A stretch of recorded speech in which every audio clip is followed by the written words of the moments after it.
New footage has just surfaced showing the exact moment a man was arrested at Trump's Doral National Golf Club after making physical contact with a Secret Service agent. This comes just days after heightened security concerns following a recent incident. What really happened, and how serious is this? Stay tuned as we dive into the full story. A quiet moment at a high-profile location has suddenly become the center of national attention after new footage revealed a tense interaction that quickly escalated into an arrest. What initially appeared to be a routine day at a well-known golf resort has now turned into a conversation about security, timing, and the unpredictable nature of public spaces connected to prominent figures. The question many are now asking is simple but important. How does something like this happen, and what does it actually mean? The footage shows a man being taken into custody at Trump Doral National Golf Club in Miami after making physical contact with a Secret Service agent. That single moment, the point of contact, is what triggered an immediate response. In environments like this, where security presence is not just visible but deeply structured, even a brief interaction can carry serious implications. The response from authorities was swift, controlled, and decisive, suggesting that protocols were followed exactly as designed. What stands out immediately is not just the incident itself, but the speed at which it was handled. There was no drawn-out confrontation, no confusion about what needed to be done. The man was detained, removed from the area, and later taken into custody in Miami. This kind of response reflects the level of preparedness that exists in locations tied to high-profile individuals. Even when those individuals are not physically present, the systems surrounding them remain active. And that detail, the fact that former President Donald Trump was not on the property at the time, adds an important layer to the story.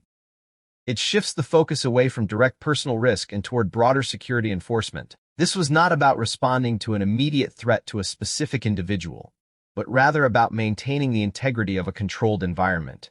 It shows that security is not reactive. It is constant, regardless of whether the principal figure is present. This situation highlights something that many people may not fully appreciate: the concept of protective zones. These are spaces where security measures operate at a heightened level, not because something is happening, but because something could happen. The idea is to eliminate uncertainty before it becomes a problem. In that context, physical contact with a federal agent is not treated as a minor incident. It is treated as a potential breach. What makes this case significant is its timing. It comes just 1 week after another high-profile moment that already placed security agencies on heightened awareness. When events occur close together like this, they tend to amplify each other. Even if they are unrelated, the proximity and timing creates a sense of increased sensitivity. Security teams become more alert, response thresholds may tighten, and actions that might otherwise be handled quietly are treated with greater urgency. This raises questions about how public access and security balance each other in places that are both private and public at the same time. A golf club, for example, is not a government building. It is a space where people expect a certain level of openness. Yet when it is connected to a former president, it becomes something more complex. It operates in two worlds at once, one of leisure and one of controlled security. The presence of the Secret Service is a key part of that balance. Their role is not just to react to threats, but to prevent them entirely. That often means making quick decisions in moments that may seem minor to outsiders. Physical contact in this context is not interpreted casually. It is assessed instantly, and if it crosses a certain threshold, action is taken without hesitation. At this stage, there is still limited information about the individual involved. The absence of details about identity or motive leaves room for speculation, but it also reflects a deliberate approach by authorities. Releasing information too early can complicate investigations, and in situations like this, clarity often comes gradually rather than immediately. What can be said, however, is that the incident underscores the reality of modern security environments. They are designed to operate with very little margin for error. The goal is not to determine intent after the fact, but to prevent any situation from escalating in the first place. That approach can sometimes appear strict, but it is rooted in a broader strategy of risk management. This also brings attention to how quickly situations can shift from normal to serious.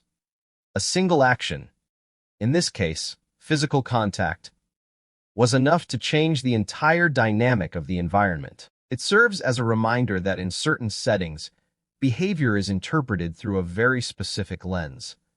What might seem harmless in one place can carry entirely different meaning in another. Another layer to consider is the role of surveillance and documentation. The fact that footage of the incident exists and is now circulating adds a new dimension to the story.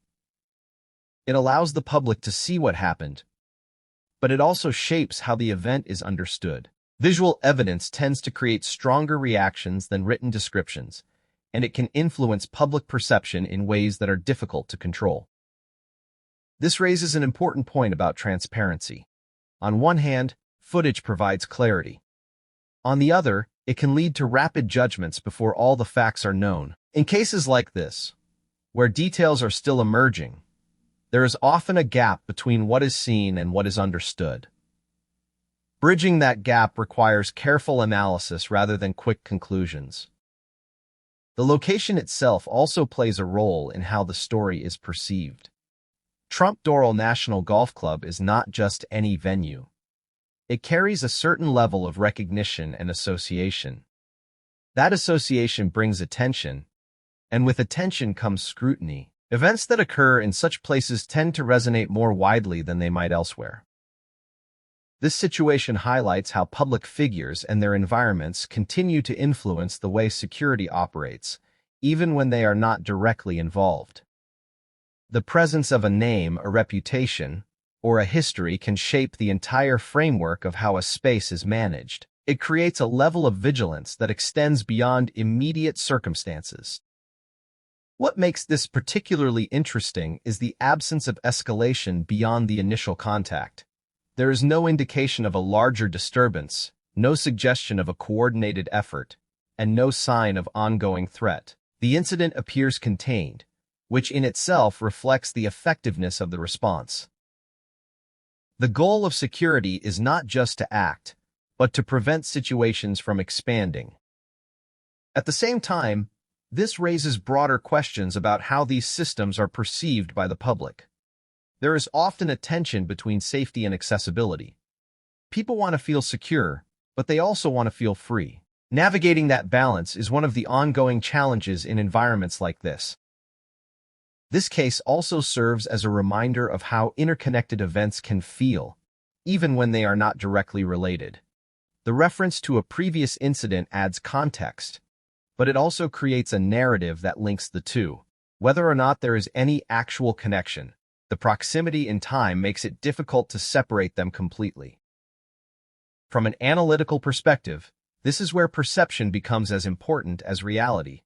The way events are framed can influence how they are understood. In this instance, the timing creates a sense of continuity, even if the situations themselves are distinct. Looking ahead, the focus will likely remain on understanding the details that have not yet been released. Who was the individual? What led to the interaction? Was it intentional, accidental, or something in between? These questions are central to forming a complete picture, and they will shape how the incident is ultimately viewed. What makes this case stand out is not just what happened, but what it represents. It is a snapshot of how modern security operates in real time. It shows the balance between readiness and restraint, between action and prevention. It also highlights the complexity of spaces that exist at the intersection of public life and private activity. In a broader sense, this raises questions about how society defines and manages risk. What level of precaution is appropriate? How do authorities decide when to act? And how do those decisions impact the people involved? These are not simple questions, and they do not have simple answers. What can be said is that incidents like this provide an opportunity to examine these systems more closely. They offer insight into how decisions are made under pressure, how protocols are applied, and how outcomes are determined. They also remind us that even in controlled environments, unpredictability remains a factor. As more information becomes available, the narrative may evolve.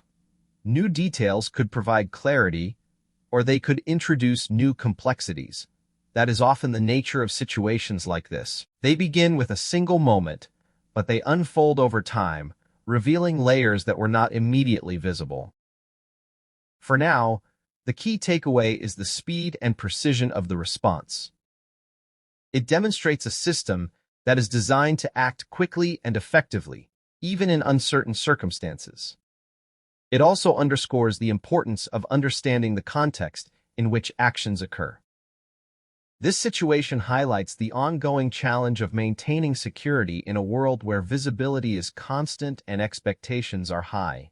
It shows that even brief interactions can carry significant weight, and that the line between routine and critical can be crossed in an instant. In the end, what happened at that golf club is more than just an isolated event. It is a reflection of a larger framework, one that prioritizes prevention, operates with precision, and adapts to the realities of the environment it protects. And as viewers watch the footage and consider the details, one question lingers. In a system designed to anticipate every possibility, how do you measure the difference between a moment and a threat?